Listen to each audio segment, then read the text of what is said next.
Bonjour à tous, j'espère que vous allez bien.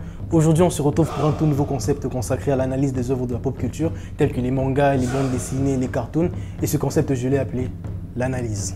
Ah, on se complique pas sur le nom, hein. Et aujourd'hui, on se tourne vers un manga qui a tout pour être le plus grand manga de tous les temps. Je parle bien sûr de Dora. Je vous ai eu. Naruto.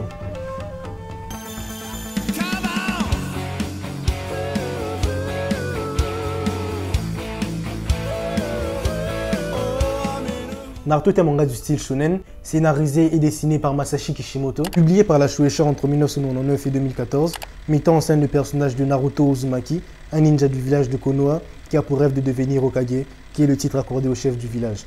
Parce qu'un jour je deviendrai un Hokage moi aussi. Bien que étant une œuvre dédiée à un public des plus jeunes et classée comme manga de combat au même titre que Dragon Ball Z ou One Piece, Naruto a cependant une thématique particulière, une thématique qui touche tout le monde, que ce soit enfant ou adulte, homme comme femme. Et cette thématique, c'est la guerre. Mais oui, c'est clair. L'œuvre Naruto se repose généralement sur un paradigme latin, si vis pacem para bellum, qui veut dire en français, si tu veux la paix, prépare la guerre. Et ça, l'œuvre l'utilise bien. Dans l'univers de Naruto, les méchants ainsi que les gentils ont tous un seul et même objectif, celui d'apporter la paix dans le monde. Mais leurs moyens d'apporter cette paix sont différents, et c'est à partir de cette incompréhension que viendront des conflits qui mèneront plus tard à la guerre. Et ouais. Et puisque et les méchants et les gentils ont le même objectif, ce fait laisse donc au spectateur de décider de quel côté il se trouve. Selon les idées du personnage auquel il s'identifie, il pourra donc choisir son camp. Un peu comme dans le dessin animé Tom et Jerry, certains sont pour Tom, d'autres pour Jerry. Chacun fait son choix. Moi, personnellement, j'ai des plans. Mais comment parler de la guerre sans parler de la mort? Parce que les deux concepts sont intimement liés. Tout au long des épisodes, nous suivrons Naruto accompagné de ses amis. Si à première vue les personnages ont l'air bien haut en couleur, leur histoire est bien plus sombre qu'elle ne paraît. Pour un peu vous contextualiser les faits, c'est un peu comme écrire une histoire sur la Deuxième Guerre mondiale avec en personnage principal Barbie. Et c'est un peu d'imaginer.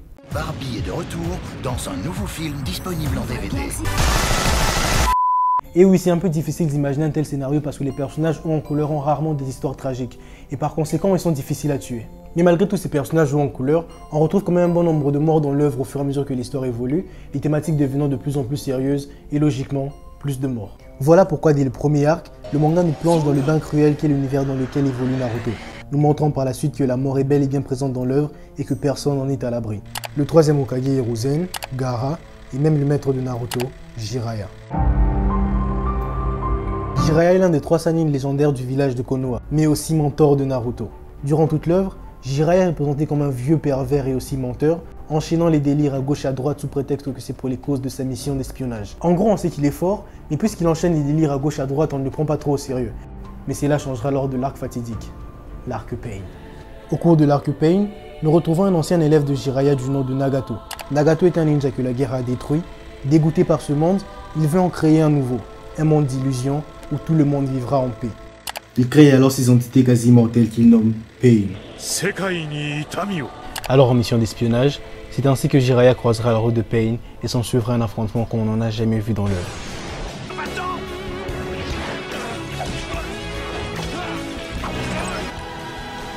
Malgré l'intensité du combat, le spectateur s'attend malgré tout à ce que les personnages gentils gagnent comme toujours. Et c'est là que les scénaristes nous poignardent dans le dos. Car contre toute attente, ils tuent Jiraiya. Voilà, mais c'était sûr en fait. C'était sûr. Si la mort de Jiraiya a eu un tel impact, ce n'est pas seulement à cause du combat qui était épique ou de l'opening qui était majestueux. Absolument pas. Si la mort de Jiraiya a autant marqué les esprits, c'est à cause de la symbolique qu'elle apporte. Effectivement, au début de l'affrontement, on retrouve un Jiraiya bien confiant face à son ennemi, mais tout au long du combat, il se rend compte qu'il a de moins en moins de chances de venir à bout de celui-ci, qui en plus d'être extrêmement fort est immortel. Jiraiya ira jusqu'à déchaîner toute sa force, une force qui jusque-là nous a été cachée durant toute l'œuvre, faisant monter la tension de l'affrontement jusqu'à son paroxysme. Mais malgré tout son acharnement, son ennemi ne lui laissera aucune chance de sortir vainqueur de ce combat. Pain ira jusqu'à le tuer 2 fois pour s'assurer qu'il ne revienne pas. Dit comme ça a l'air plutôt simple, mais analysons de plus près, nous verrons que cette mort cache une vérité. La vérité est que Jiraiya se voit d'un certain œil. Il sait qu'il est très fort, voilà pourquoi il ne se dérange pas de se mettre dans des situations plutôt compliquées, sachant que grâce à sa force, il s'en sortira toujours. Et effectivement, jusque-là, il s'en est toujours sorti. Mais si cette vérité est celle de Jiraiya, la réalité est tout autre. Voilà pourquoi il mourra 2 fois.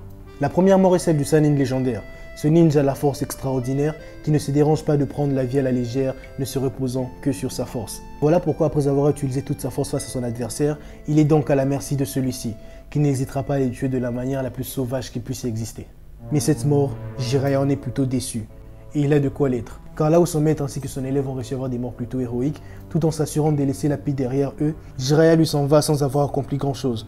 Une mort pathétique qu'on pourrait qualifier d'inutile. Cette mort, c'est la réalité qui rattrape Jiraiya. On trouve toujours plus fort que ça. Le Sannin mort, il ne reste plus que le mentor. Voilà pourquoi il aura une deuxième chance de se rattraper. Pensant à son disciple Naruto qui n'abandonne jamais, il aura un nouveau souffle et reviendra à la vie, non comme Sannin, mais cette fois-ci comme mentor. Après avoir écrit un message codé à Naruto qui l'aidera à vaincre Pain, Jiraiya peut enfin mourir en paix. Le sourire aux lèvres, cette seconde mort lui convient bien plus que la première. Il s'éteint laissant le flambeau à son disciple qui grâce à son sacrifice pourra vaincre Pain et apporter la paix dans le monde. S'assurant de la paix avant son départ, à sa manière, Jiraiya lui aussi a une mort héroïque. Une mort digne d'un Hokage.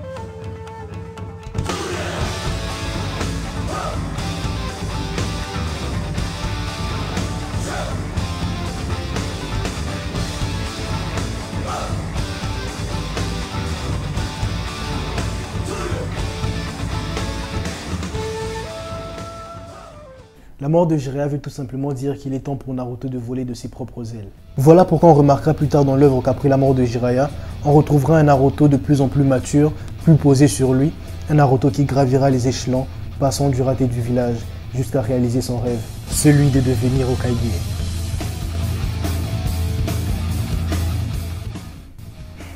Il y a tant de faits analysés sur Naruto, tellement de morts emblématiques, et avec celle qu'on a vue aujourd'hui, je n'ai qu'une chose à vous dire. Qu'attendez-vous pour vous mettre à suivre Naruto? C'est ainsi que s'achève cette analyse.